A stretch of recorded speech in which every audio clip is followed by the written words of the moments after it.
I'm always watching the spinny thing to let me know when we're live, and it looks like we are live. Hello, welcome to a live stream. I do these occasionally just for fun.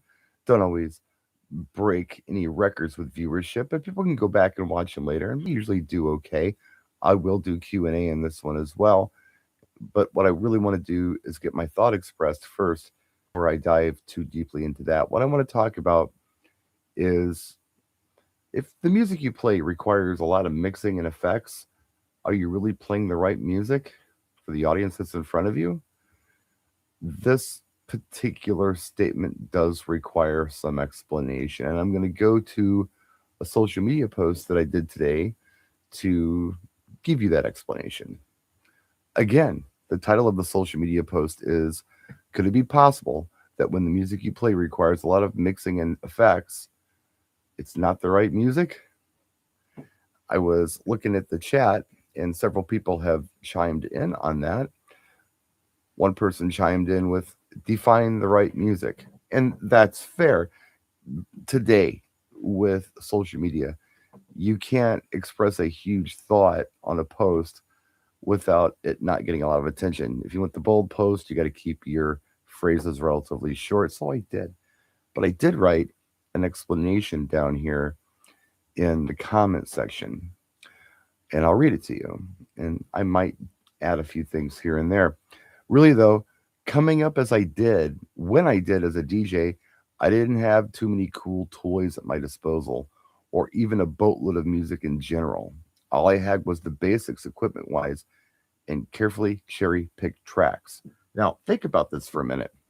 If you came up with money, or if you're coming up with money at your disposal and you can buy all of this great stuff, good for you. That's fantastic. If you've got the best controller, the best software, the best subscription services, and all of those things, that's fantastic. I came up relatively modest, and I only had so much money to work with. I didn't get a lot of money as a DJ, but what money I did have, I really wanted to put into my music because music was so important. And it wasn't just about buying every track, it was about buying the select tracks that were going to work best for what you were doing and the right versions of those tracks. So it's not like today where you kind of have access to every track ever recorded. Back then, you had to pick your battles. I did anyway. I know people who had every record and the best equipment. I wasn't that guy. I had really crappy belt drive turntables and a Radio Shack mixer, and that was the best that it got for me. And I was working as a DJ for others, so I was using a lot of their equipment. A lot of their equipment was substandard. When I got into clubs, it was a little better, and it was easy to cue a record and mix a record and all that stuff compared to what it was with the junk that I was using. But I regress. Didn't have all kinds of effect boxes and such, or even samplers. I just had to rely on playing the right track and the right version of it and doing the best transition I could from one song to the next. You know, timing was everything, which is what I focused on more than anything else, especially with belt drive turntables. And if you don't know, man, these things took like a revolution and a half to spin up the speed. So when you queued a song up, you had to backspin the record a revolution and a half before the song started and then let go. It took that long for the thing to get up to speed sometimes. And then your track played. So you wanted the timing to be right. And if you're going to mix, you better really want to mix because it was hard to do on that equipment. So I really relied on just having the best songs, right? And that's all I could really do. I couldn't afford the great equipment. And even if I bought the great equipment, I wouldn't have had any money for the music. So that was super important that I had the best songs possible. And for anyone who's joining us right now, I do want to do Q&A, and I will do Q&A, and I will address all of your questions and comments in the chat. But let me get this out first.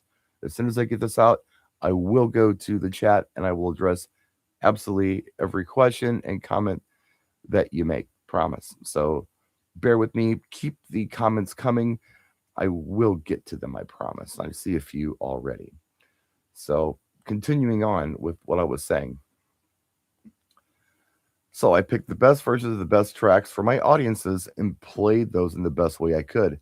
Timing was paramount, but so were the songs themselves that could stand on their own. Today, with every track ever recorded at my disposal, I still lean hard into playing the best versions of the best tracks without loads of FX or feeling I need to jump out quickly before the audience loses interest. Sure, I loop, jump out early, and use a variety of mixing techniques. However, I look at it as icing on the cake rather than a programming necessity. So that's the statement that I made, and this is what I'm talking about today in the live stream to maybe expand on it a little bit. And again, keep the comments coming. I will get to them in the questions or anything else. I'm not saying that mixing is bad. I'm not saying that effects are bad. I'm just saying that I like it when a song stands on its own, like the version of the song stands on its own from beginning to end. There are some songs that absolutely you need to cut an intro or you need to cut them short or whatever the case might be, or mix out in the B section. I mean, I do that a lot, especially with music that was kind of built to do that, like a lot of the dance music that we play. The 128, 130 BPM stuff that we've been playing for quite a while. I mean, that's a really good way to present those songs and to get a lot of them out and keep the energy going. But there are a lot of other songs out there that just stand on their own so well. I had to rely on that. And that's why I don't rely on having every song and just playing every song and a lot of effects. What really got me thinking about this was actually VDJ. There have been so many new versions of VDJ in the last several years that have done some pretty cool things. You got stems, and now you can do edits with words. You can take certain words out with a query that you create, and you can put lyrics on the screen and do all kinds of really great stuff. But every time I update VDJ, which I did today on one of my machines, I did it on this machine a long time ago, but I did it on my laptop today because I'm getting ready to do a video on music backup. I've done this video before, but most people want to see the new video, so I got to make the new video on this. But I'm thinking to myself, I'm not going to use any of these things.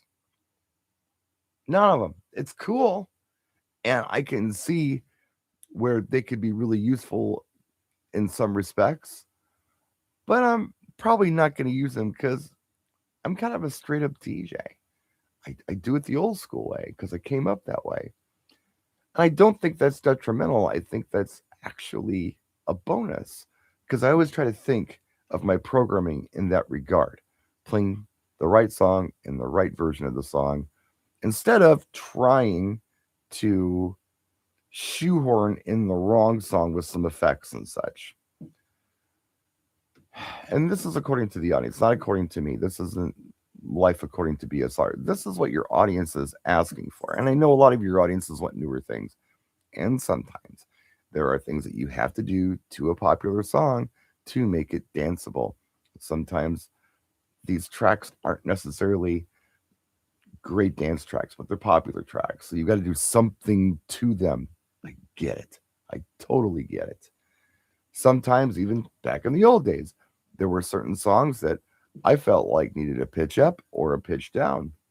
That's cool because they're popular, and what I was doing to those songs made them more palatable for the dance floor. So I get it. I'm not saying mixing is bad. I'm not saying effects are bad. I'm not saying quick mixing is bad. I'm not saying any of those things. I'm just simply saying that in my mind, again, I'm not relying on those things. I'm trying to rely on the best song for the audience in front of me, the best version of that song. And that's just my way of thinking of things. Old habits die hard, I guess. But again, I don't think it's detrimental. I think that it's actually a bonus that I program in that fashion and how I think about the music that I play and such. So anyway, that was the thought I wanted to express. And of course, if you have an opinion on this, I'd love to see it in the comment section. And nobody has a bad opinion or a wrong opinion. They're all just opinions. No one's right or wrong here. Again, I'm just telling you how I feel and how I think about things. So let's go to the comment section and see what people have said. Sheesh, I've been watching you what feels like 15 years. You know, I've been doing this on YouTube for, well, this is my, I think, 19th year. Next year will be 20. In fact, next January will be 20. I created the channel 20 years ago because I created it in 2006, but I posted my first video in January 2007. So I've been here a long time. And I'm here because I want to be here. I'm trying to be helpful, by the way. I'm not here to promote myself as a DJ. I'm here to try to help you as a DJ. And you can always take or leave whatever I happen to say.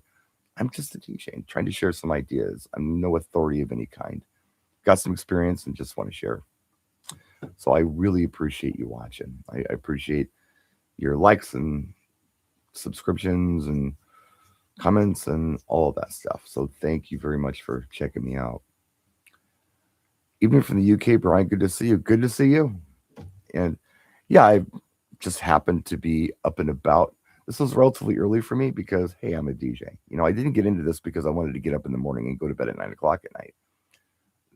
Typically, I'm sleeping in, but for some reason, I was awake. I've had my coffee. And if my phone rings, by the way, or I get a text, I apologize.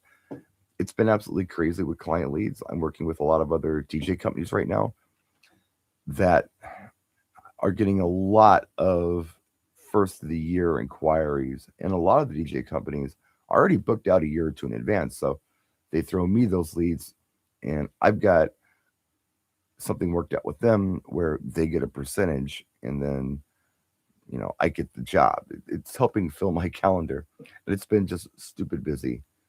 I've already gotten texts today. Don't have anything set up for meetings or anything, but that could happen. So again, if the phone rings or a text comes through, forgive. What else do we have? Brian, have you noticed any young DJs or anyone trying to get away with using AI music at gigs? By the way, happy delayed New Year, man. No, I don't know. And the thing about AI music, in my opinion, is that, look, if AI can create a better song than a human being can, great. And my general thoughts on music anymore. And look, this is just the reality we live in. I don't think of new music and old music anymore.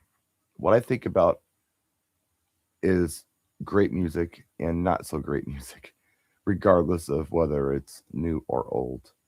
And this is not, again, my opinion. This is what my audiences are responding to. I was talking to my friend Jay Brennan recently, and he said something that I thought was really insightful. When he's DJing, he likes to go old new, but it's relative. So what I mean by that is if he plays a song from 2016, he tries to follow it up with a song that's more current. If he plays a song from the 1970s, he tries to follow up with a song maybe from the 80s or the 90s. So the old new is relative as to whatever he happens to be playing. And it's just whatever the audience is feeling. And I think that's a really interesting way to think about mixing it up. So anyway, there's just a couple thoughts there. What else do we have here? I tend to use FX as a flourish used very sparingly. So it's always a surprise.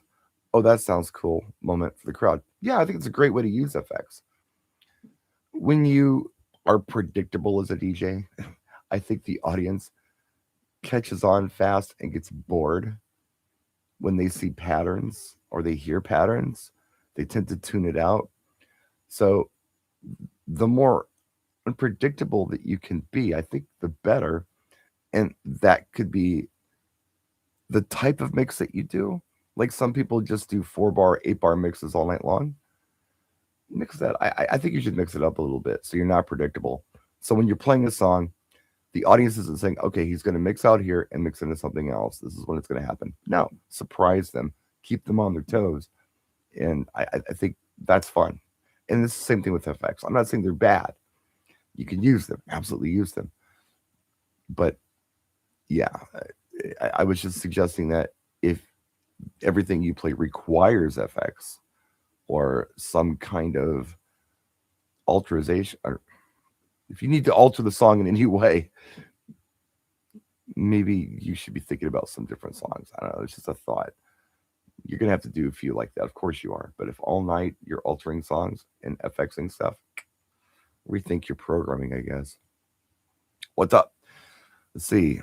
Older uncle passed away last year, and my nephew used to go on gigs with him. He loved the experience so much. He wanted to get into DJing. His wife went through his DJ stuff and gave to young nephew, and he has so much music and equipment. He's going to start sometime in New Year. That's cool. I mean, look, I've got kids, right? And my youngest, who is my biological child, she is a very good DJ. I mean, she came up with this. She's fantastic on the microphone as well. She's been mixing records, not on VDJ, but records on turntables since the kid was about 4. She could hook 2 beats up together. She knew how to do it. But that's dad's thing. This is nothing she's interested in. So she's not doing it. I've got grandkids now, and maybe they'll be into it. But if they're not, that's okay too. But yeah, I don't have that legacy to pass on to anybody, unfortunately. I wish I did. I, I've got a son-in-law who's way into music, so the records are fine. He loves records. He loves music.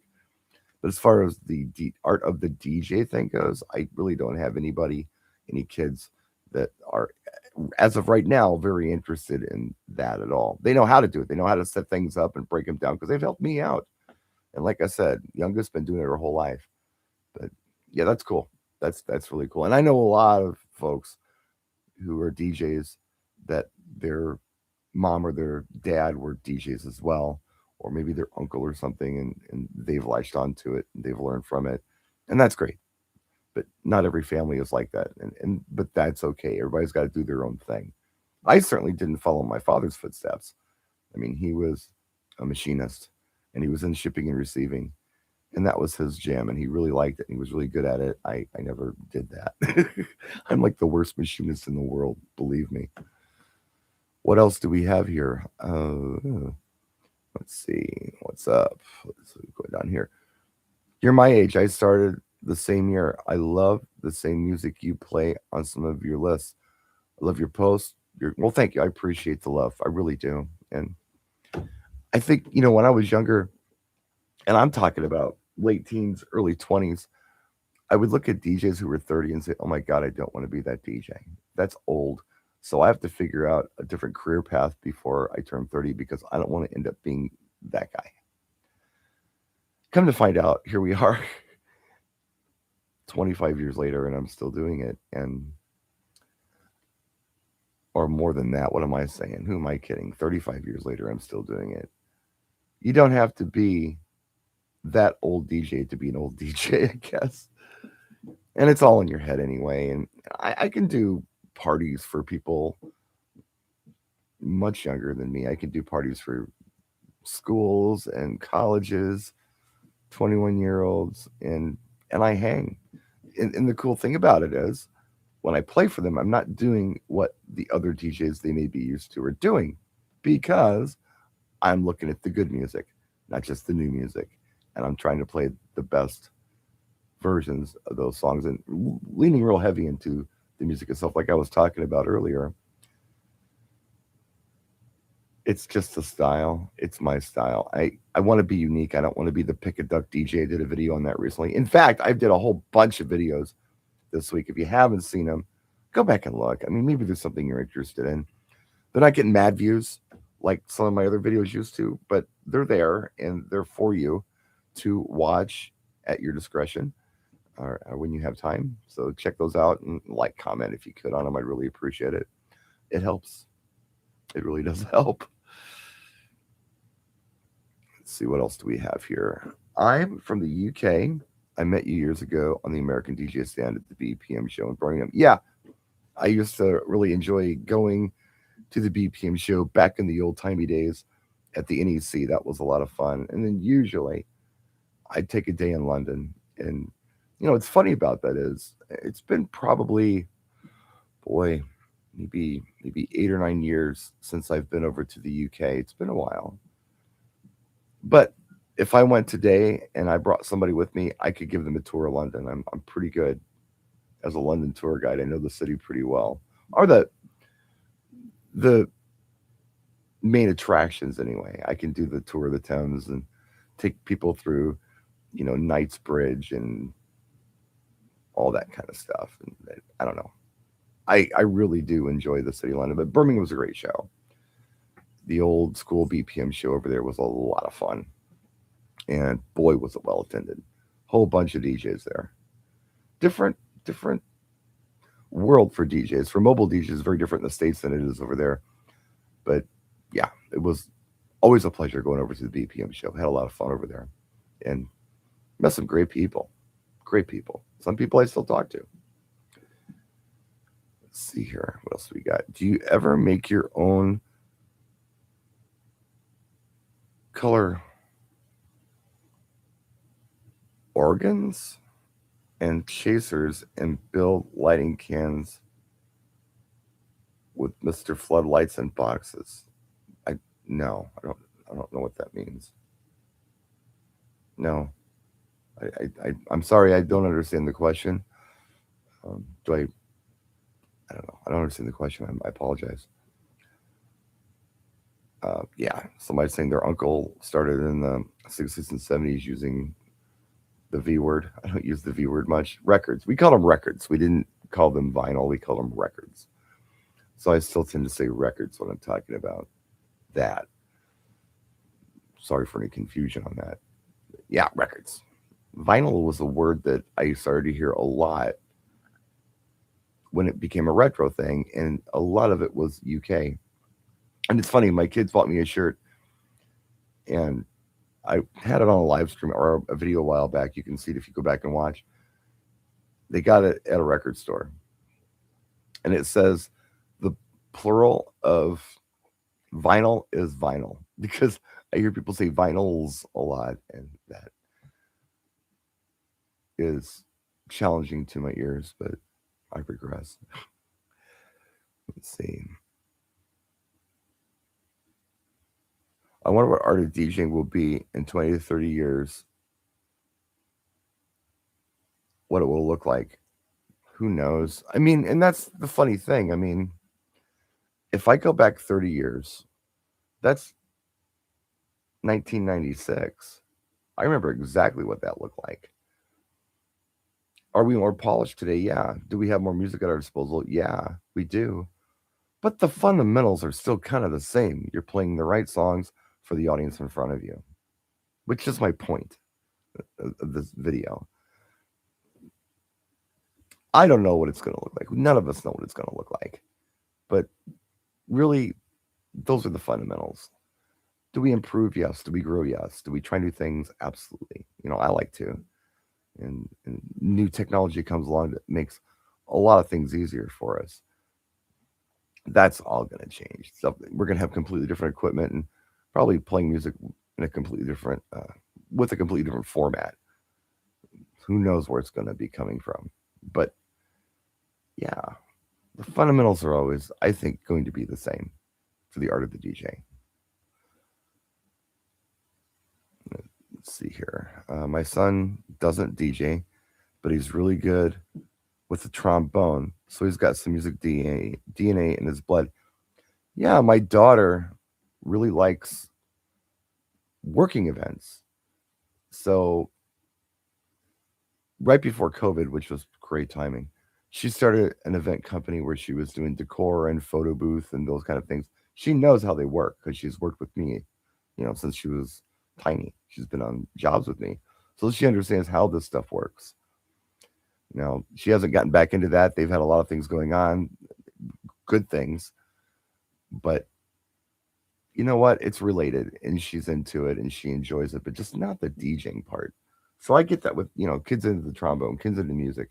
That's cool. Whatever. And that's sometimes a gateway instrument when you play the trombone. Maybe you learn another instrument, and then maybe you learn another instrument on top of that. And Before you know it, you're Prince, and you're playing 20 some instruments proficiently, and try some new music and try some new techniques, and you never know where it can go. Getting started now, turning 50 in spring. Really? Wow, that's great. It's an interesting lifestyle. It's an interesting career path or hobby.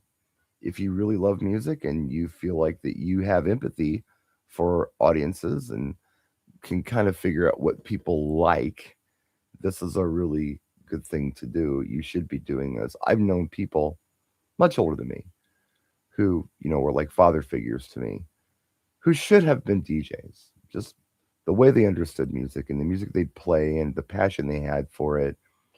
And when I would go to their houses, the songs they would pick to play for me that they had that they wanted to turn me on to, these people should have been DJs. They missed their calling. So yeah, it's a lot of fun. It's a whole bunch of fun. A little scary sometimes, especially if you're relying on it for your bread and butter. But hey, it's fun. It's welcome, welcome to this thing of ours. What else do we have here? If someone asks you who were the defining artists of disco, who would you choose? I asked this person and got multiple answers. They all mentioned Bee Gees and Donna Summer. People also put ABBA in. Disco's a weird one, and the reason disco's a weird one is because it started way earlier than Bee Gees. In fact, I don't even consider Bee Gees disco. Donna Summer, yeah, I mean, she had a lot to do with it, but it was more Giorgio Moroder than anything else. I think he deserves the credit. Donna Summer would rather have done rock and roll. Giorgio Moroder was the one who was doing I Feel Love, which is really the first, in my opinion, like techno track ever. Like the first EDM track ever is I I Feel Love Donna Summer. Listen to it and tell me what you think. And what's funny about that is the drum in that song, the tucka tucka tucka tucka tucka tucka, it was supposed to be dun dun dun dun dun dun dun dun, but it was repeating itself and echoing with the way they had hooked everything up. It was a mistake, but they left it in there because it was so cool with the tucka tucka tucka tucka tucka tucka tucka tucka tucka. And those lucky mistakes are some of the cool things that have shaped what we know as music today. And they've done some really neat things. You don't see too many mistakes now because everything's done in Pro Tools, but when people were doing analog things and they were making mistakes on their computers and their synthesizers, and those happy mistakes really helped shape really cool music. Who would it be though? My gosh, disco. Oh, Giorgio was up there, but it was happening before him. It really was. It was R&B that got a 4/4 time beat to it. I don't know. The first song I can remember that I think I identified as more of a disco track, just because it was for the dance floor, was probably Hughes Corporation Rock the Boat. And then it, of course, turned into the Donna Summer thing. Bee Gees, I don't know if I am repeating myself here or not, but I thought of them as pop artists. I didn't think of them as disco artists. They did things that you could play at a disco, but they weren't particularly disco songs. They were more R&B songs, but pop R&B songs. It's kind of like freestyle in a way. It's got the same spirit where there aren't real rigid rules. Like things can be freestyle friendly and not be freestyle, but freestyle adjacent kind of thing. They don't necessarily have to follow this strict code of whatever. Disco is kind of like that too. And they called things disco that I don't think were disco, like the Rolling Stones' Miss You and Rod Stewart, Do You Think I'm Sexy? Could you play it at the disco? Yeah, but was it disco? No, they were rock songs. They were pop songs. They were blues songs.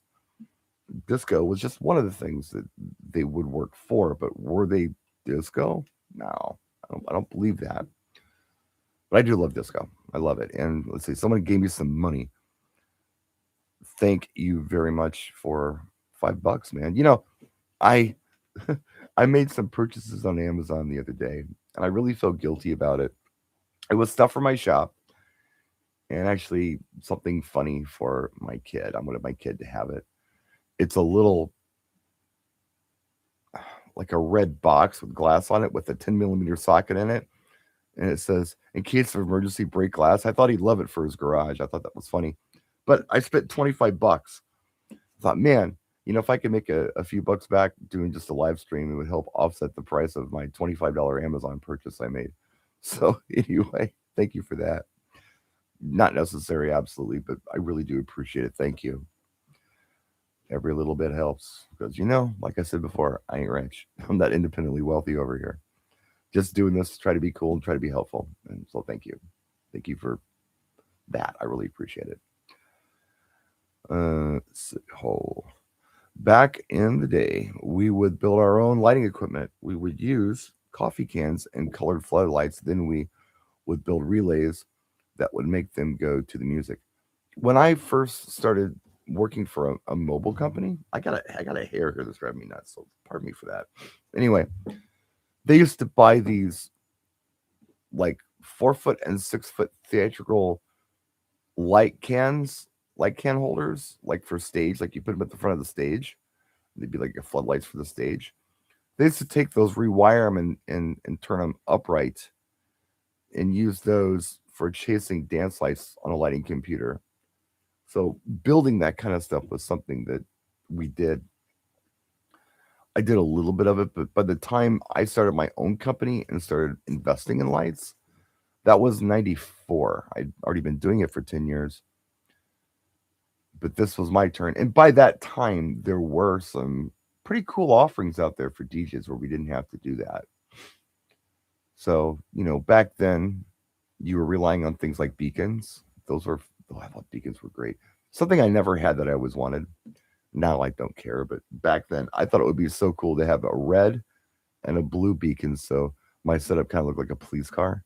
Like I could do that effect once in a while. Of course, then we were all pin spots.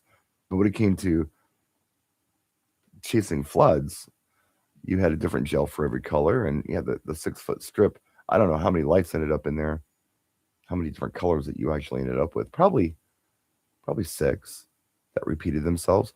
And then the light computer just kind of put those lights into a sound active mode with bass heads and would chase the lights to the music. Very simple stuff, but yeah, did that.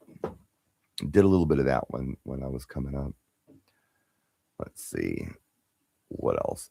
When lights would be hot and catch fire and smoke. Well, okay, so as far as that goes, lights catching things on fire. If you had your lights on like tripod or a truss or whatever, it usually wasn't an issue. If you tried to use a halogen par as an uplight near a curtain, you can have a problem. That's why LED is so cool. You can do things with it that you were never able to do with halogen. Not only power wise, but placement wise and safety wise. Nobody's going to burn themselves on this. And you actually can get multiple colors out of a fixture. You don't have to have a gel for in a fixture for every color you want to do. So yeah, LED is beautiful in that regard, and yeah, a lot safer, more efficient. I like it. Yep, I'm a convert. I'm not using halogen anything anymore. Let's see. Going back to disco, people thought I Was Made for Loving You by Kiss was disco. What a lot of people were doing back then were things that were disco friendly. And yeah, I got played in the disco, I guess. And I guess Gene Simmons hates that song, but it's a good song. But it's a rock song. When I think of disco, I don't think of I Was Made for Loving You Kiss. But it was, again, disco friendly. Let's see. Hey, Brian, my first par lights were 4 clamp shop lights with 4 colored floodlamps. Yeah. Yeah, you could get creative with that stuff. I saw a lot of that stuff out there.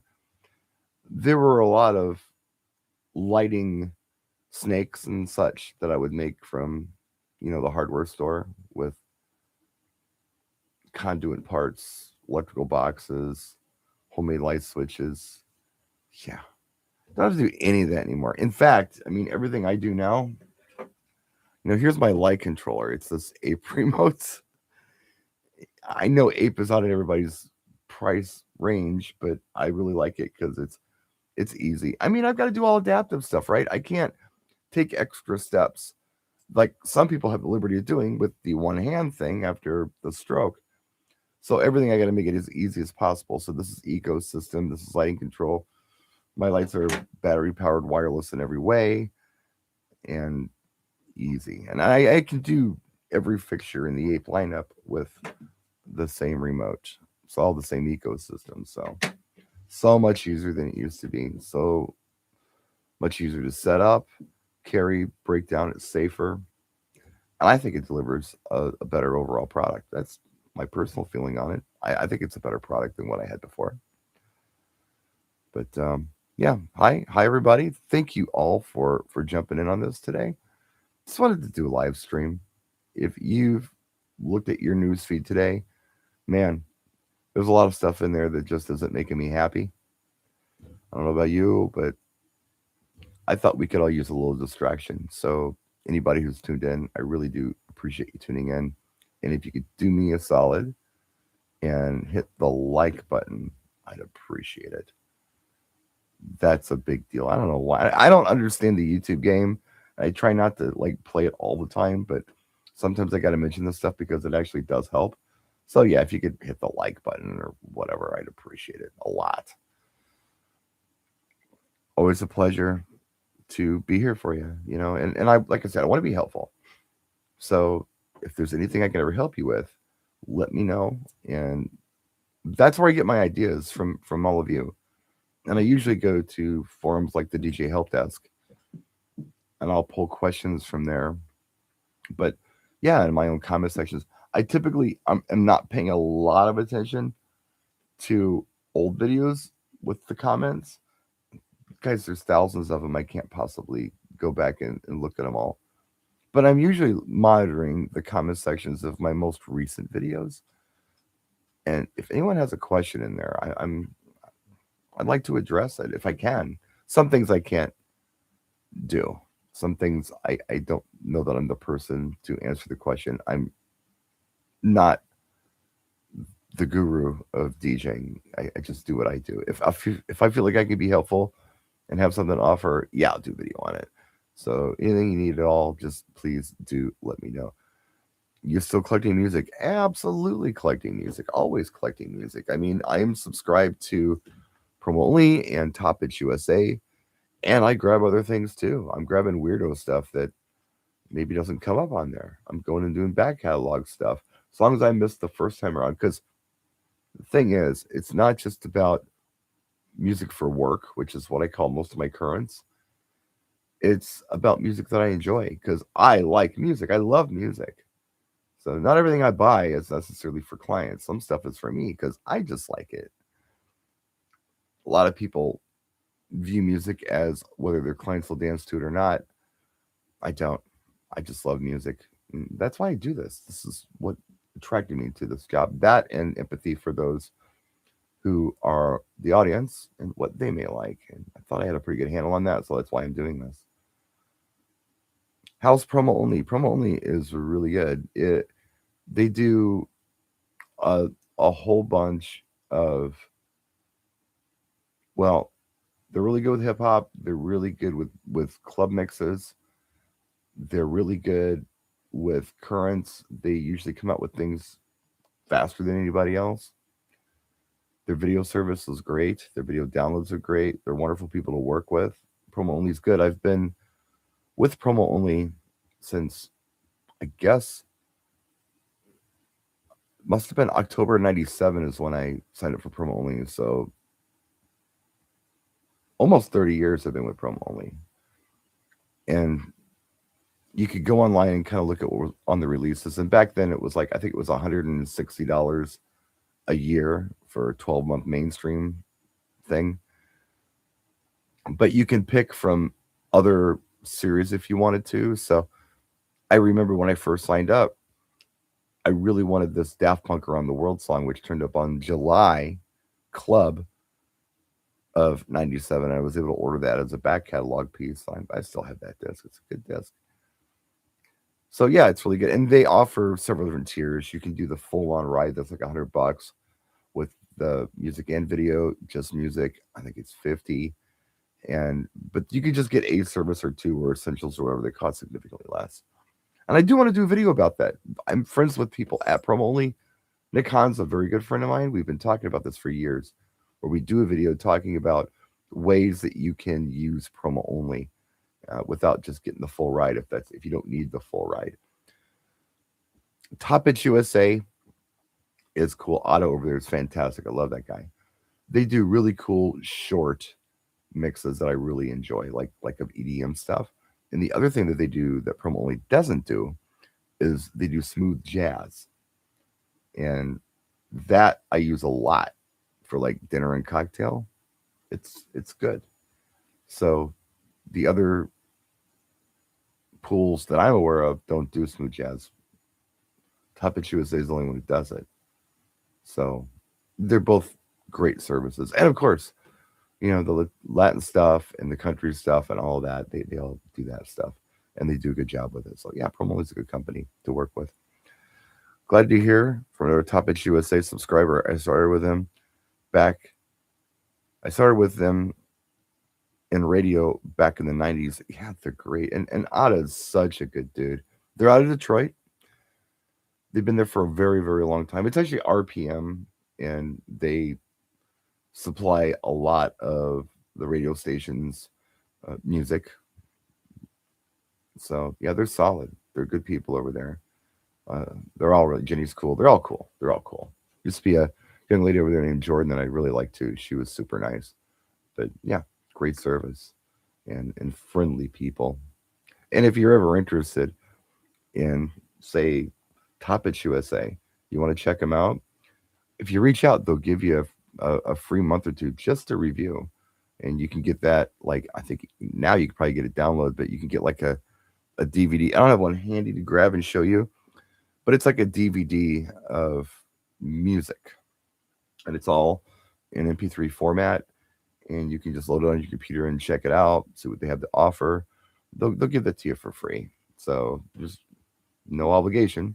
You just reach out to them, tell them, hey, I'm interested in a sample. They'll send you a sample. They're good people like that. I watched the DJ play a mix of songs from 2025 as a New Year thing. All the music sucked. This was not a great year for music, folks. I mean, and this is not me talking. This is my audience asking for songs. They're not asking for new songs. Very few. What did we really have? Some Taylor Swift stuff that the audience liked? There wasn't much that I can think of. And when I think of like new music, the way I like to think about it is, what am I going to be playing in 5 years? What's going to stick?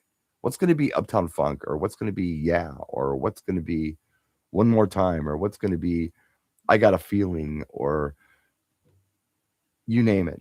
What's going to stick? Party in the USA. What's going to stick? 2025? I got nothing, man. I don't think anyone's going to be playing anything for 2025 in 5 years. However, you never know with TikTok, and you never know with the very few, what do they call this? It's monoculture experiences that we have. I've done a lot of videos on this, so if you've seen them and I'm repeating myself, forgive me. The concept of monoculture is when everyone experiences the same thing at the same time. So that would have been MTV in the old days. We're all watching MTV. We're seeing the Thriller video come out at the same time, or whatever, and we're all talking about it the next day. Or when you're watching sports and everybody's watching the live game and they're talking about the game the next day on social media or on the water cooler or whatever. The radio was a monoculture thing. Maybe the local radio station would drop a track one night. Everybody's talking about it the next day, requesting it, whatever, because we're all kind of experiencing the same thing at the same time. It's very rare today, especially with art, music, and movies and things, because everybody's streaming stuff. However, the season Our series finale of Stranger Things was a big deal because Netflix broke streaming records on that. Dropped, I think, at 7 o'clock on New Year's Eve. People were actually going to the theater and checking this out, or they were watching at home. I stayed home on New Year's. I didn't have a gig. Black and I stayed home. We did season 5 of Stranger Things, or part 2 of season 5 of Stranger Things, along with the finale.